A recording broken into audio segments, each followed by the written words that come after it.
Peggy 16.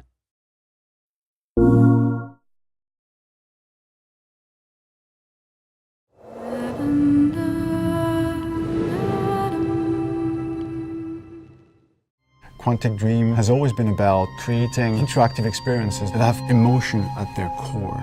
It's about telling the story of characters and giving the player the possibility, through their actions, to change the way the story unfolds. When I write my script, I have an idea of how I want the story to be played. So we try to render David's idea into a game and see with him if it matches what he had in mind. In case it doesn't, we go back to the writing stage and keep working until the result perfectly matches David's vision. What we try to do in Beyond is really an intuitive and immersive experience. So we created a very discreet user interface with only white dots on screen and very simple controls. We wanted to revisit the action system and go for something that would be more invisible and more intuitive to the player. We didn't want the interface to be a barrier. We wanted the player to focus on what he's doing on screen and not on how to do it.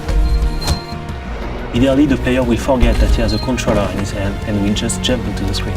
One of the major revolutions in Beyond is the way Jodie Holmes moves. Depending on the context, depending on your emotional state, you see the character of Jodie moving differently, walking differently, looking around differently. And most importantly, to give the player the feeling he's really in control of the character. He can do almost anything he wants to do. She can talk to other people, interact with objects, and also run, jump, shoot, drive a motorcycle, or even ride a horse. What was really challenging also is that the story goes on for 15 years of Jodie's life.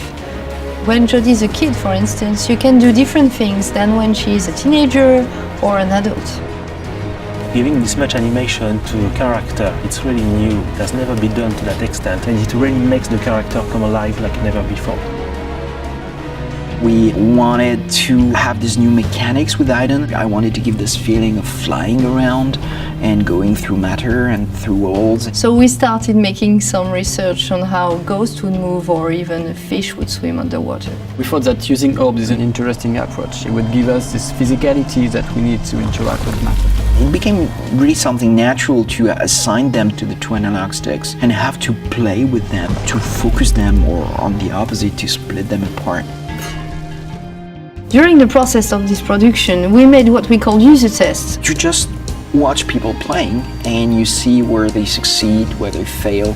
If a player don't get it right, it's only our fault. So we work very hard to be able to correct it and give the best experience possible. After each user test, it's meeting after meeting just to find the good solution to every single issue the player may have had. I guess what we're looking for with the gameplay is really to find an interface that will allow you to play live. And we try to get closer and closer of the ideal interface where you don't think anymore, you just do it.